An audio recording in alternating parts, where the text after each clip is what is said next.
Hi, Dave. How are you? Hi. In 2018, yes, I think there's a very good chance of that, certainly. Good afternoon, everybody. He's upstairs. I saw him upstairs not too long ago, so he is hard at work, certainly. Good afternoon, everybody. Welcome to the State Department. I understand we have some visitors from Austria here, so welcome. You're always welcome here. Hope you brought us some soccer tort. No? No soccer tort today. Robert, we got to work on that next time.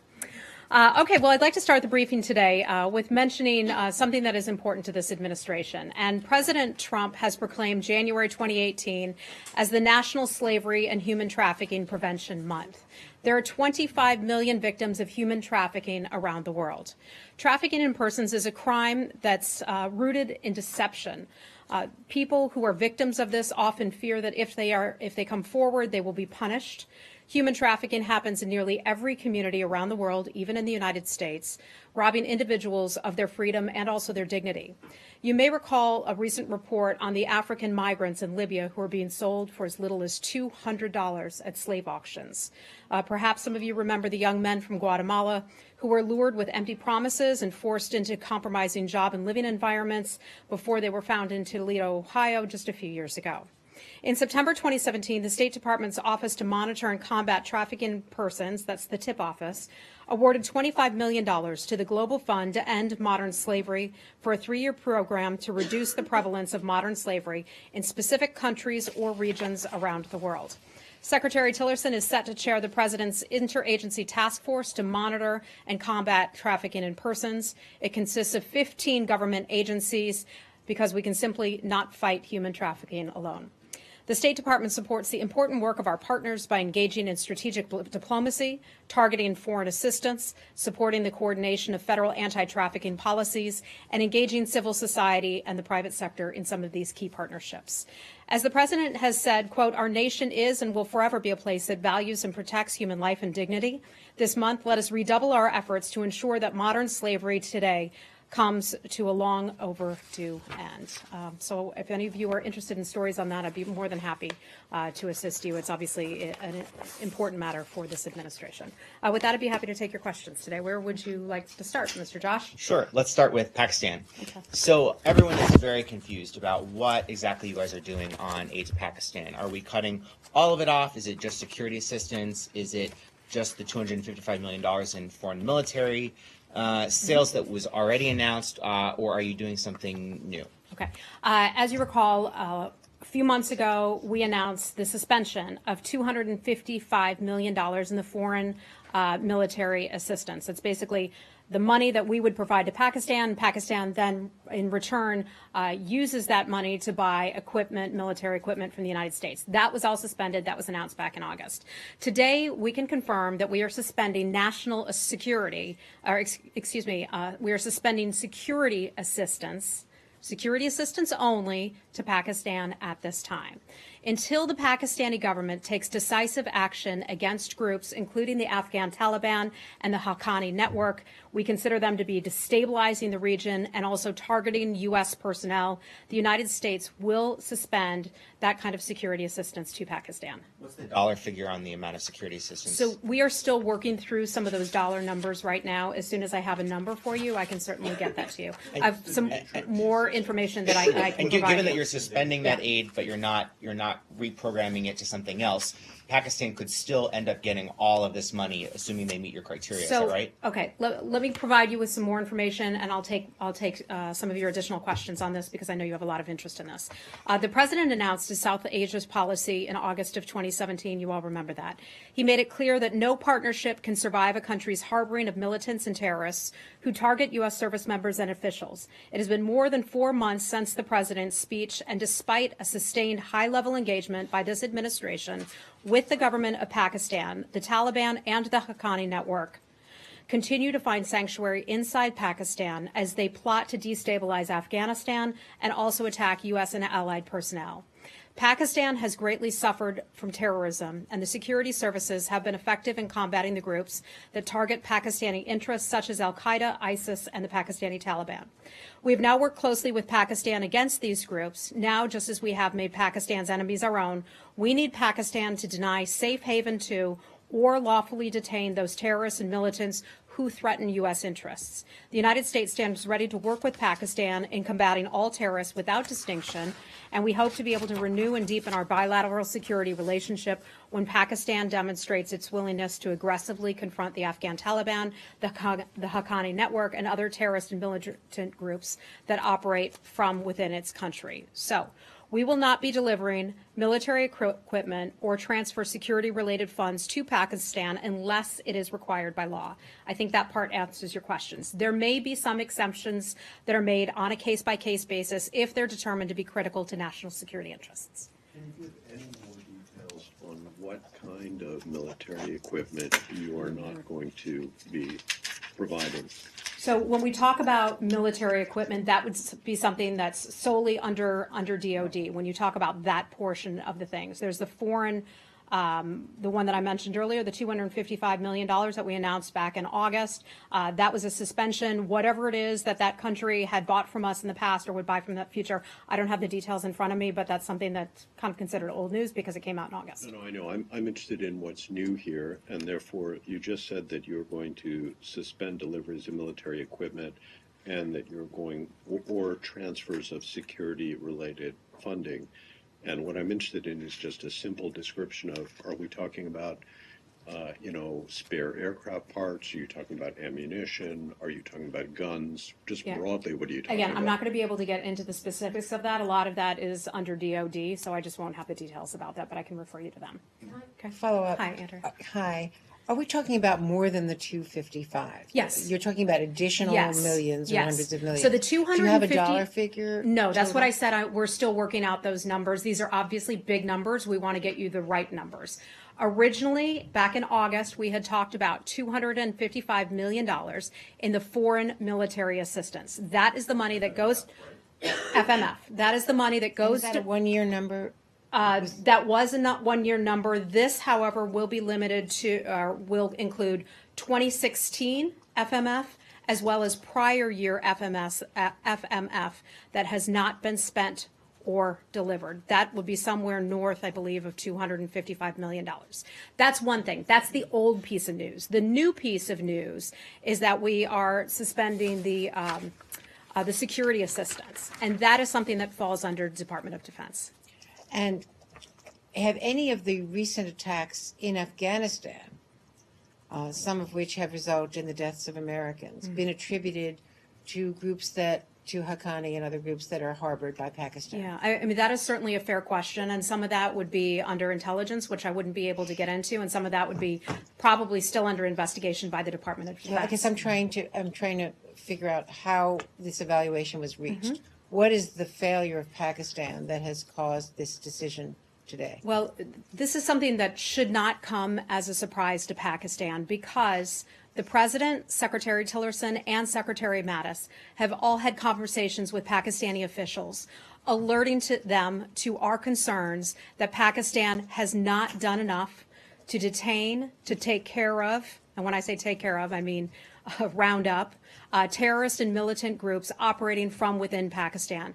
We've had a series of discussions with Pakistan about that, telling Pakistan that they need to take more decisive action. Now, the money that has been suspended at this time does not mean that it will be suspended forever. Pakistan has the ability to get this money back, if you will, in the future, but they have to take decisive action. They have to take decisive steps. People have long asked, why don't you do more about Pakistan? And I think this sort of answers that question. Obviously, Pakistan is important, an important relationship to the United States because together we can work hard to combat terrorism. Perhaps no other country has suffered more from terrorism than Pakistan and many other countries in that part of the region. They understand that, but still they aren't taking the steps that they need to take in order to fight terrorism. And thank you. And the mechanics of this, is this a situation where the U.S. listed certain things that it wanted Pakistan to do and it failed to do them? Or in taking away this funding, is the U.S. now saying, here are the exact things we want you to do to to actually get this back? A lot of this would fall under some of the private diplomatic conversations that the U.S. government is having with Pakistan. So a lot of that stuff I'm not going to be able to share because that would give away information to people we don't want to have that information. A lot of these are very sensitive matters, but we have been clear with Pakistan what they need to do. But can you say that Pakistan was warned that this specifically was going to happen if they didn't do I something? think this was not a surprise to Pakistan. They may say it's a surprise, but what is no surprise is that the president has expressed his concerns. Secretary Tillerson has expressed his concerns, as has Secretary Mattis, and I imagine many other government officials having those conversations with Pakistan. Heather, did Secretary deliver this news directly to the Pakistani government, and did the response he get, and is the Pakistani government's response to the United States something as if they've agreed to work with the U.S. on this, or is this a standoff? We've long had conversations with Pakistan about what they need to do and how they need to do more to help in the fight against terrorism. So I think this was no surprise. But in terms of any diplomatic conversations or calls to read out, I don't have anything for you on that. So Pakistan knows exactly what it needs to do in order to maybe one day get this money back. Is that right? I would think that they would know that. I mean, there have been a series of conversations. This president rolled out this strategy, the South Asia strategy, back in August, making it clear in some pretty tough words. Remember, some folks had criticized us for being blunt with Pakistan. Some people had criticized us for not being blunt enough with Pakistan in the past. So I think this administration has spoken very clearly in terms of what it is asking Pakistan to do. Has Pakistan told you that it's not going to do it, or has it just failed to do it so I don't far? have any information coming back from Pakistan at this point. After that speech, Heather, the president had tweeted his thanks to Pakistan for their cooperation on many fronts. Secretary Tillerson and Mattis both have had visits there that seemed successful. What changed in the last week that you are making this announcement now? Was it the president's I don't know that tweet? anything necessarily changed. With a lot of countries around the world, we have complex relationships. We talk about it in the sense of a marriage. Some days you have better days than others. I've made that reference. I've made that reference before. They have certainly, Andrea, they have certainly been helpful in some instances. You all know that. The Coleman family assisted with bringing home the American family. He was Canadian, she's American, but the family from Pakistan. And we appreciated their help on that. But again, there are concrete steps that Pakistan needs to take.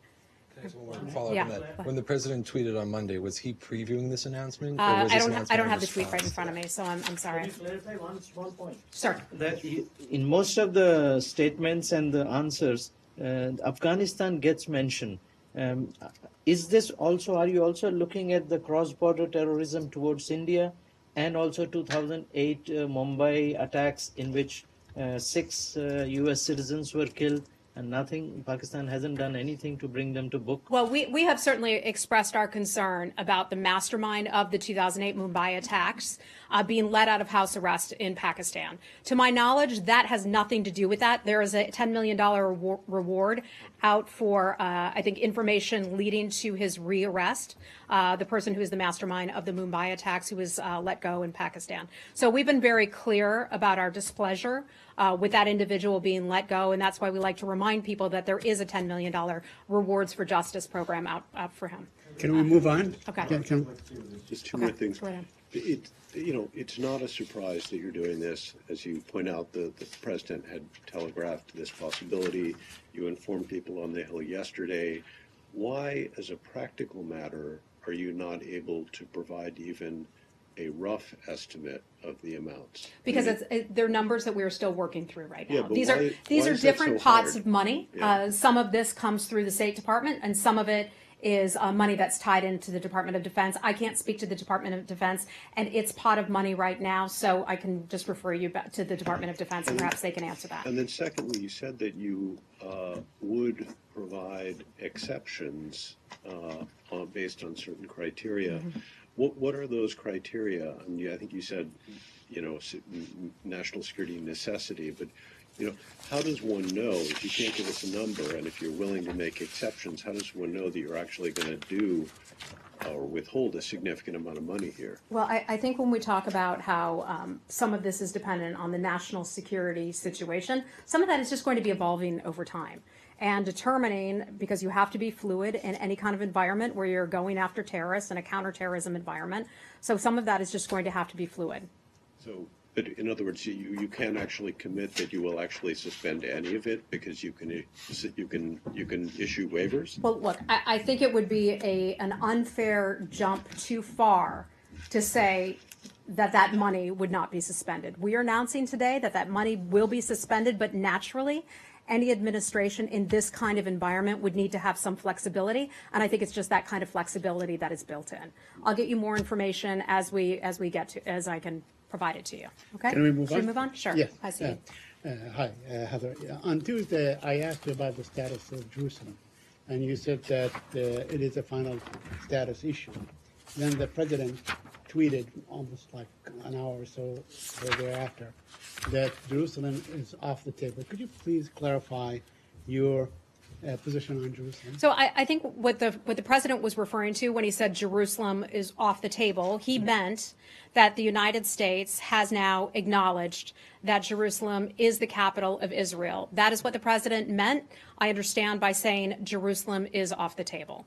So I still don't understand it. So on this issue, I mean, the whole world recognizes East Jerusalem as occupied territory. And we asked you. We're going back to this again, huh? Well, because it is an issue that that will continue to go on. Wait, look, and we will are- continue to we be are played. not We want taking to a- just- I just want to understand what is the U.S. policy? What is the State Department's position on Jerusalem? Is it occupied or is it not occupied? We are not taking a position on the borders, on the territory, or on the sovereignty. Those are final status negotiations. Those are negotiations that would best be arrived at through the various parties. Okay, I want to ask you another question. Also, the United States Ambassador to the United Nations, Nikki Haley, said that the United States would cut off aid to UNRWA until the Palestinians go back to negotiations.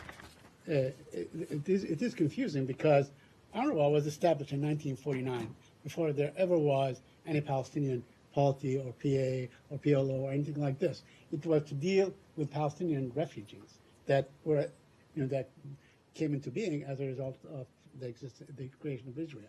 So, what is your position on UNRWA? Because that is completely independent of any political expressions of the Palestinians. Yeah, well, certainly they have played a valuable role in the past to Palestinians, but I don't have any updates for you on Because on the status of that or what might be done with that in the future. Because the United States is the biggest contributor to I UNRWA. understand. And, UNRWA looks after 5 million, maybe 6 million I refugees, understand. mainly in Jordan, Lebanon, Syria. They're not even, in the West Bank. I don't have any Gaza. updates for you at this time, but what I can tell you is that to the President and to Ambassador Haley and to Secretary Tillerson and to Mr. Kushner and Mr. Greenblatt as well, getting the Palestinians and the Israelis to the table to discuss a peace process so that those children you speak of can live in peace, not live in terror, not have any side foment terror whatsoever of any sort, so that they can live in peace. Hopefully both sides will now come to the table and have some conversations about that. You recognize that this issue is totally independent of Palestinian political behavior. I understand that, but we would like to get both sides to the table. Right, and just one last thing, and pardon me,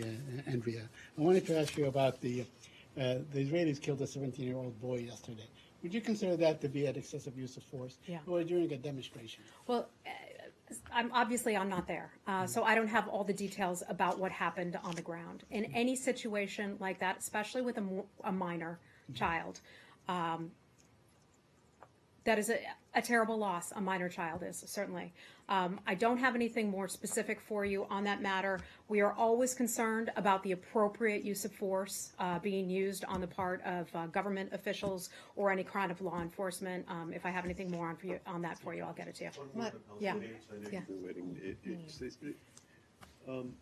I've been asking now for 3 days of multiple people to clarify what Ambassador Haley's comments in response to the question about UNRWA meant. It doesn't seem unreasonable to seek an answer. So if you could personally try to get an answer on that. And Certainly. What is your specific question? Well, she said when she came out and spoke publicly on Tuesday that she was asked whether the United States was going to suspend assistance for the Palestinians, assistance to UNRWA for the Palestinians, and she suggested that yes, it was. And there's a big distinction between money that goes to help Palestinians via UNRWA, right, and money, say, to the Palestinian Authority, right? And so I've asked this question literally since Tuesday, and I've gotten like zero clarity.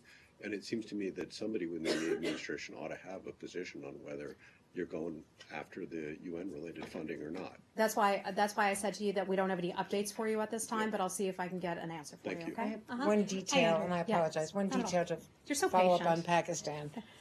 What about continuing to reimburse Pakistan for the money that they spend on counterterror operations, which we have been doing? Are you suspending that as well? I believe that falls under, let me double check this, Robert, if we could double check that, I believe the money that Andrew is referring to, the reimbursable money, I believe that is under DOD, in that pot under DOD. Coalition And Support Funds. is that included in this suspension or not? Yes, It is? yes. So we will not be reimbursing them for counterterror operations in these Northwest Now, Territories. again, and there may be Wardak and there along may the be some border. exceptions, and double check me on this, because we're getting a lot of this information just in shortly before we started the Understood. briefing. Okay, so But give us a maybe if you could get back to us today with some kind of a breakdown of what is covered and what isn't, that would be helpful. Yes, we're not going to be able to get into specific dollar numbers because all of that is still being figured out. Some of that is handled under a DOD fund, not the State Department fund, but we can get you the most from here. Okay. Thank you. Hi. Yesterday, the Kurdish and Sunni parties boycotted the Iraqi parliament, so there was no quorum.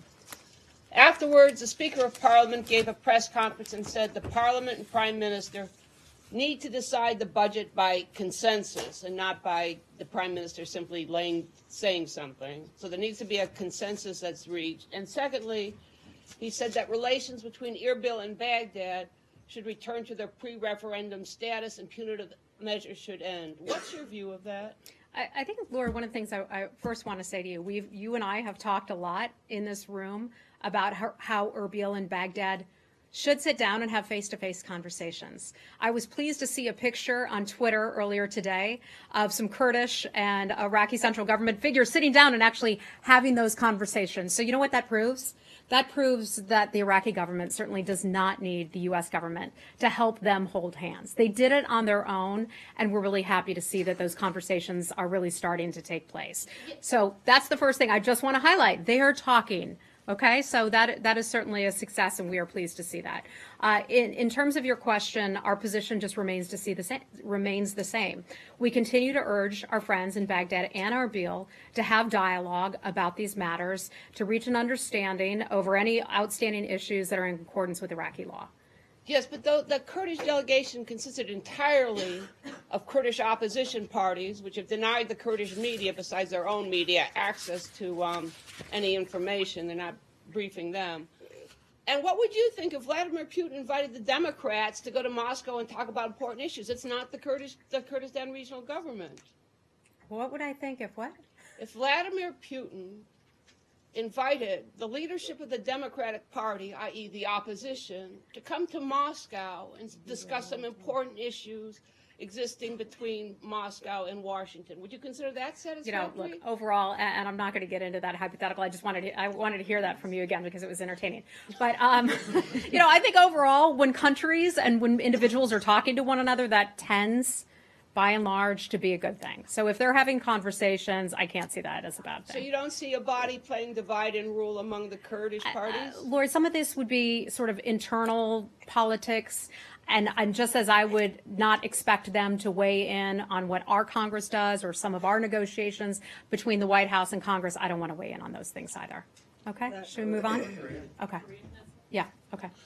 So the U.S. has agreed to hold off on these annual military drills with South Korea as the South and the North start to have some preliminary conversations about the Olympics and other issues. Can you give us any backstory on, obviously that's a DOD thing, but State Department very involved in trying to facilitate kind of negotiations and sort of the diplomatic component of that was something Tillerson was advocating for? I think one of the things that was important to us is having a good Olympics in which people can focus solely on the Olympics. The president, our president, President Trump, and also President Moon had a good conversation earlier today. They agreed that dialogue between the North and the South would actually be a good thing. That's something I've been saying for a couple days now, that when neighbors talk, that's not necessarily a bad thing. That kind of goes back to what Laura was just talking about in Iraq. When neighbors talk, especially about the Olympics, we don't see that as a bad thing. The fact that our president and that President Moon decided that it would be in the best interests of the Olympics and our government and our alliance relationship to hold off on having those exercises, military exercises right now, is certainly fine with us. That's the decision that they made. So to take what you were describing a step further about it being helpful for neighbors to talk, does the U.S. hope that a successful discussion between the North and the South about the Olympics could be a precursor to broader talks either between North and South on nuclear issues or between North Korea and the United States? I don't want to get ahead of ourselves at this point. We know that North Korea and South Korea are willing to pick up the phone. Neighbors can certainly pick up the phone and have a conversation about the Olympics, and they also have other issues of domestic concern that they certainly could discuss. We are in very close conversations and consult very closely with the Republic of Korea, an alliance member of ours. We have a good, long-standing relationship. Secretary Tillerson spoke with his counterpart, Foreign Minister Kang, just yesterday or the day before, I forget, overnight. So they had a good conversation as well. We are synced up very well with South Korea on this matter. Could that meeting that could potentially happen between the DPRK and ROK lead to something more in the future? Perhaps it could, but I don't want to speculate on anything in the future. The follow-up Yeah. Hi, Jay. Korea, hi. Yeah. Happy New Year's. And North Korea is preparing to another missile testing soon again. What if North Korea trying to launch the missile again soon? Is it still postponed? Jenny, why do you have to be the skunk at the party? We're doing okay here, huh? I don't know anything about potential missile tests. That would be, that would be an intelligence matter and a hypothetical. So I don't even want to get into that at this point. We have announced, there's certainly been some progress made, and the fact that North Korea and South Korea are willing to talk to one another is just fine with us. Do you know that Senator Lindsey Graham said that recently, if North Korea comes to Pyeongchang Olympic, then U.S. will not attend? Look, I know that we are looking forward to participating in the Olympics. We have a lot of athletes who've been training a very long time in order to do this, and they look forward to being a part of the Winter Olympics. You know that the North Korea is terrorism is, and also North Korea is human rights abuse. So those kind of country, very dangerous country. I know that the Republic of Korea takes good care of its allies. I don't think so. We are a strong ally of the Republic of Korea, and we look forward to participating in the Olympics. The South Korean government paid. Okay, I'm going to move on then. Arshad, you had something else on this? Yeah. Well, on North Korea. I mean, how is it that you have not essentially caved to the North Koreans on this? They repeatedly ask you to not do exercises. They repeatedly have asked for this specific exercise to be postponed and put off. Normally, the U.S. military goes ahead and does it because they don't wish to appear to be giving in to a North Korean demand. How is this not a cave to, an unprompted concession to the North without getting anything in return? I think the last thing that this administration could be accused of is being an administration that caves to outside influences. If anything, people would perhaps argue the opposite. This is a measured approach that the United States has taken. This is showing the fact that Kim Jong-un's people were willing to pick up the phone and call the Republic of Korea is a strong indication that our maximum pressure campaign is working. We have information and evidence that the pressure campaign is really putting the squeeze to the money that the DPRK gets and has been using for its illegal nuclear and ballistic missile programs. So we know that that is having an effect. Without that maximum pressure campaign that is led by us, but many other countries are a part of it, we do not believe that phone call would have been made. If some people want to look at that as, the U.S. not succeeding, that's their choice. But we know the facts are that the entire international coalition is behind us in this pressure campaign, and it is working, and we're pleased with where this is going right now. So why aren't you keeping up the pressure by proceeding with your regularly scheduled military exercises with your ally? Look, that is something that is an announcement that came out of the White House in conjunction with the Department of Defense. I don't have anything more for you on that, other than that our focus was really on the Olympics. Okay. All right. Anything else on? So go right ahead. Hi. Just to clarify, are you suggesting that the scope of the talks between North and South is not limited to just the Olympics? so they could talk about denuclearize and any other issues. Our understanding is that these talks will be limited. These talks will be limited to conversations about the Olympics and perhaps some other domestic matters. That's what I said, not beyond that. And when I say that we are closely linked up with the Republic of Korea, I can assure you that we are. This is not something where the Republic of Korea is going to go off freelancing. We're having lots of conversations with them and making sure that we are on the same page. It's not just about the Republic of Korea and the United States. It's also about Japan. It's about many other countries as well. Okay. 2 days ago, you were skeptical about North Korea. You said North Korea was trying to drive a wedge between the United States and South Korea. Could be, yeah. So you still hold that account? Well, look, any nation could try to drive a wedge between us and one of our allies. That's what many other countries do. But no one's going to succeed at doing that, especially with this country, whether it comes to the Republic of Korea or Japan. No one's going to drive a wedge between the two of us. When I was talking about being skeptical, I was referring to we are skeptical as to the sincerity of North Korea having talks about the denuclearization. That remains our goal. That's the goal of our pressure campaign, our maximum pressure campaign. We're not changing that goal in any way, shape, or form. We're still sticking to that. Would they be willing to sit down and have talks about that? We're skeptical about that, but certainly we're going to keep pushing for it. Okay? And I've got to move on to a couple other people. About Iran? Okay. Hey. Yeah. The Paralympics are in March. Okay. Will the drills also be suspended during that time? Or just I during don't have the dates of the Paralympics or where they will take place off the top of my head. We can look into that. We may not have anything for you at this point. Okay. Yeah. I'm sorry. Turkey. Go ahead, Ilhan. Hi. Hi. One quick question on Turkey, if I may.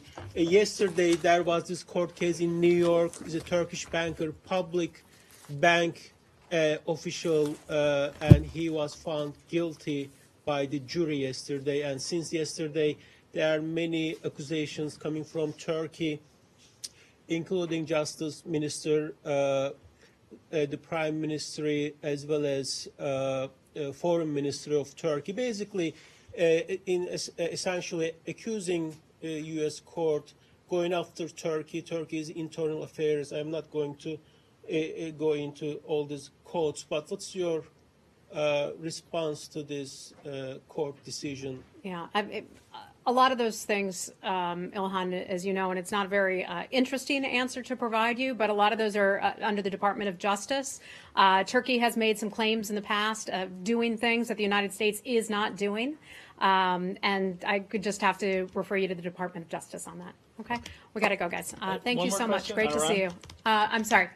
Just a quick question. Okay, one question. There are reports that the Trump administration is considering not waiving economic sanctions for Iran agreed to under the nuclear deal because of the protests. Is it true that the administration would consider linking the protests to nuclear-related sanctions? I can tell you that we look at Iran with a large lens. An overarching view of our relationship with that nation and for that nation. And I'm not going to get ahead of anything that the president may decide or may not decide to do with regard to the JCPOA. Okay. The Iran sanctions today that the Treasury announced, were those planned ahead of these protests, or should they be considered a response at all to the protests? So so that came out of Treasury just a short while ago, and that is all something that I don't want to speak for Treasury. But I believe all of that has been in the works for quite some time. When the president did his big Iran review, he talked about having the ability to sanction various authorities that undermine human rights, various authorities that are involved in transferring weapons, providing missiles and ballistic missiles and other types of equipment, and so I think it would fall under that. Okay, gotta go, guys. I gotta go. Speculation in Iran that the U.S. might sanction or go after Iranian state-run media. I don't have anything for you on that. Okay, thanks everybody. Thanks, Heather. Have a good day.